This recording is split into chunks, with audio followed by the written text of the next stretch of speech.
شيئا ولا يتخذ بعضنا بعضا أربابا من دون الله صدق الله العظيم।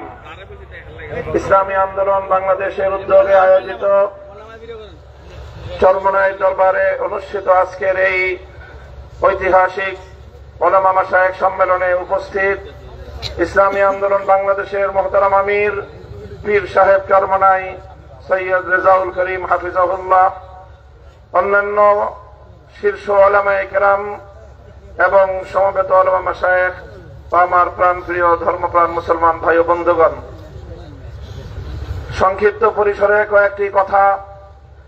আজকের বাংলাদেশের বিশেষত জাতীয় রাজনৈতিক প্রেক্ষাপটে উলামায়ে কেরামের সামনে এক ঐতিহাসিক সুযোগ এসেছে এবং সুযোগ আসার কারণে তাদের কাঁধে ঐতিহাসিক জিম্মাদারি এবং দায়িত্ব বর্তেছে।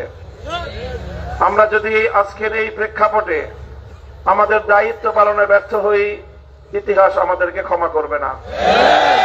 এই জন্য যাদের কাঁধে দায়িত্বের বোঝা, আমরা শুধুমাত্র এক একজন ব্যক্তি নই।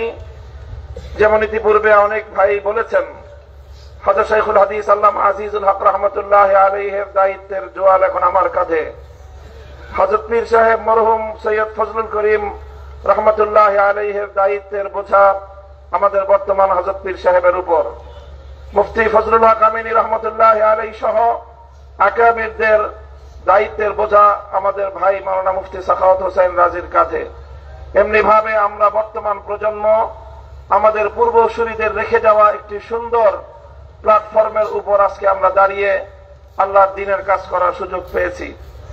কাজে এই জায়গা থেকে আজকের এই জাতিকে যদি আমরা নেতৃত্ব দিতে, যথাযথ দিক নির্দেশনা দিতে যদি আমরা ব্যর্থ হই, তাহলে আমাদেরকে অনেক বড় মাসুল গুনতে হবে, দুনিয়াতেও এবং আখিরাতেও। আমি আজকের যে জাতীয় চাহিদা, বিশেষ করে সারা বাংলাদেশের সকল ধর্মপ্রাণ শুধু নয়, যারা ধর্মকে ভালোবাসে অন্তত তারাও, ইসলাম প্রেমী সকল মানুষের অভিন্ন চাহিদা হলো ইসলামী নেতৃত্ব তারা ঐক্যবদ্ধভাবে জাতির সামনে অগ্রসর হোক, জাতির সামনে উপস্থিত হোক। আমি আমার দীর্ঘ যে পর্যবেক্ষণ বাংলাদেশের ধর্মীয় এবং রাজনৈতিক অঙ্গন নিয়ে, সেটা আমি দেখি যে বাংলাদেশে আমরা আলহামদুলিল্লাহ ইসলামিক দৃষ্টিকোণ থেকে আমাদের পার্শ্ববর্তী উপমহাদেশের অন্যান্য দেশের তুলনায় আমরা অনেক সহনশীল একটি জায়গায় রয়েছি। আমাদের বাংলাদেশে ইসলামপন্থীদের মধ্যে পারস্পরিক ঈমান এবং কুফরির কোনো ইখতিলাফ নেই, মতবিরোধ নেই, যেটা আমাদের পার্শ্ববর্তী দেশগুলোতে রয়েছে। সেখানে শিয়া সুন্নির মতো জটিল বিরোধ রয়েছে।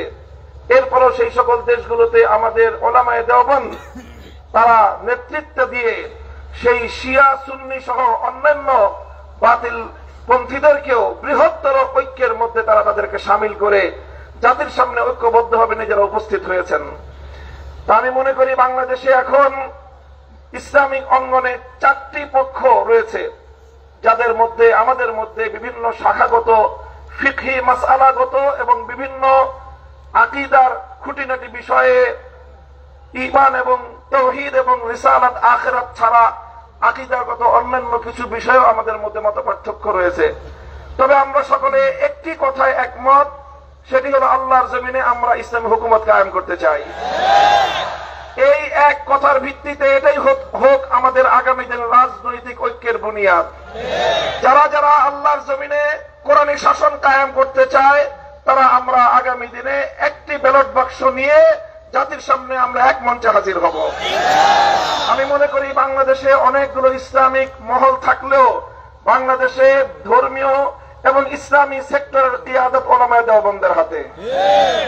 এটার মধ্যে কোন ধরনের দ্বিমত অথবা কোন সংশয়ের কোনো অবকাশ নেই। বাংলাদেশে যদি 4 লক্ষ মসজিদ থাকে, 3.5 লক্ষ মসজিদের ইমামতের এবং মিম্বারের দায়িত্ব উলামায়ে দেওবন্দের হাতে। কাজেই ধর্মীয় সকল অঙ্গনগুলোকে ঐক্যবদ্ধ করার ঐতিহাসিক দায়িত্ব উলামায়ে দেওবন্দের কাছে। আর এ কথা অস্বীকার করার কোনো উপায় নেই। দেওবন্দি উলামায়ে কেরামের সাথে সংশ্লিষ্ট যতগুলো রাজনৈতিক সংগঠন রয়েছে, তার মধ্যে সর্ববৃহৎ রাজনৈতিক সংগঠন ইসলামী আন্দোলন বাংলাদেশ। সেই জায়গা থেকে ইসলামী আন্দোলন বাংলাদেশের দায়িত্ব সবচেয়ে বেশি। আলহামদুলিল্লাহ, আমি সাক্ষী দিচ্ছি লাখো জনতার এই মজমায় আমরা হযরত পীর সাহেব চরমনায় সৈয়দ রেজাউল করিম সাহেব হাফিজাহুল্লাহর মধ্যে সেই উদারতা এবং সেই আন্তরিকতা আমি প্রত্যক্ষ করেছি, আমি সাক্ষী দিচ্ছি। এজন্য আমরা আশাবাদী আগামী দিনে ইনশাআল্লাহ আমাদের ঐক্য প্রতিষ্ঠিত হবে। এই জন্য আমাদের যে কথা আমরা একমত, সেটা হলো আগে আমাদের উলামায়ে দেওবন্দের নেতৃত্বে যে সকল রাজনৈতিক সংগঠনগুলো পরিচালিত হচ্ছে, আমরা আমাদের মধ্যে আমাদের ঐক্যকে আরো সংহত এবং মজবুত করব। ইতিমধ্যে আমির হেফাজত আল্লামা শাহ মুহিবুল্লাহ বাবুনগরী হাফিজাহুল্লাহর পক্ষ থেকেও আমাদেরকে সকল সংগঠনকে এই দাওয়াত দেওয়া হয়েছে।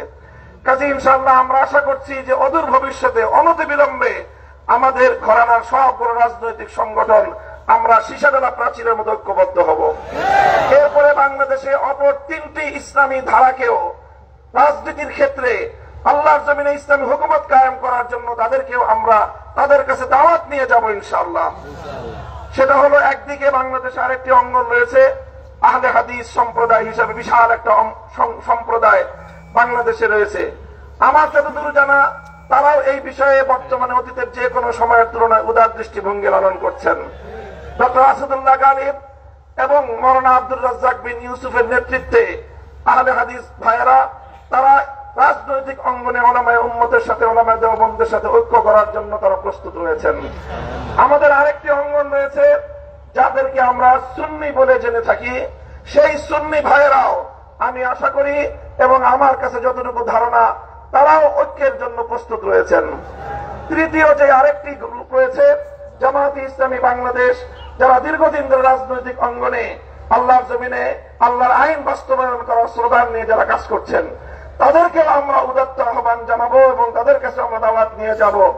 এইভাবে উলামায়ে দেওবন্দ যদি ঐক্যবদ্ধ হয়ে আহলে হাদিস সুন্নি জামায়াতে ইসলামী সহ ঐক্যবদ্ধ হতে পারে, বাংলাদেশের উম্মতের উলামায়ে কেরামের কাছে জিজ্ঞাসা করা ছাড়া কোন রাজনৈতিক সিদ্ধান্ত গ্রহণ করা যাবে না।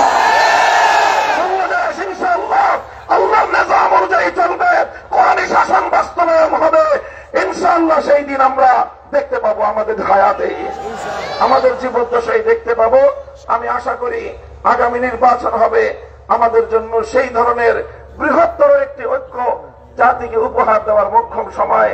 আমি আপনাদের সকলের কাছে দোয়া চাই যে এভাবে যেন আমরা আমাদের ভূমিকাগুলো পালন করে যেতে পারি। বাংলাদেশ খেলাফত মজলিসের পক্ষ থেকে আমি আজকের এই ভর মজলিসে এই ধরনের কার্যক্রম পরিচালনায় আমাদের শতভাগ উদারতার এবং আন্তরিকতাপূর্ণ ভূমিকা পালন করার প্রতিশ্রুতি দিয়ে যাচ্ছি ইনশাআল্লাহ। নাসরুম মিনাল্লাহি ওয়া ফাতহুন করিম। আসসালামু আলাইকুম ওয়া রাহমাতুল্লাহ। সংগ্রামী সাথী ও বন্ধুগণ, উলামা মাশায়েখ সম্মেলনের পর্যায়ে গুরুত্বপূর্ণ বক্তব্য রাখবেন ইসলামী আন্দোলন বাংলাদেশের মহতরম সিনিয়র নায়েব আমির, ২৬-এর গণঅভ্যুত্থানের অবিসংবাদিত রহমান হযরত মাওলানা মুফতি সৈয়দ মোহাম্মদ ফয়জুল করিম শেখ ফয়জুল করিম শেখ চরমনায়।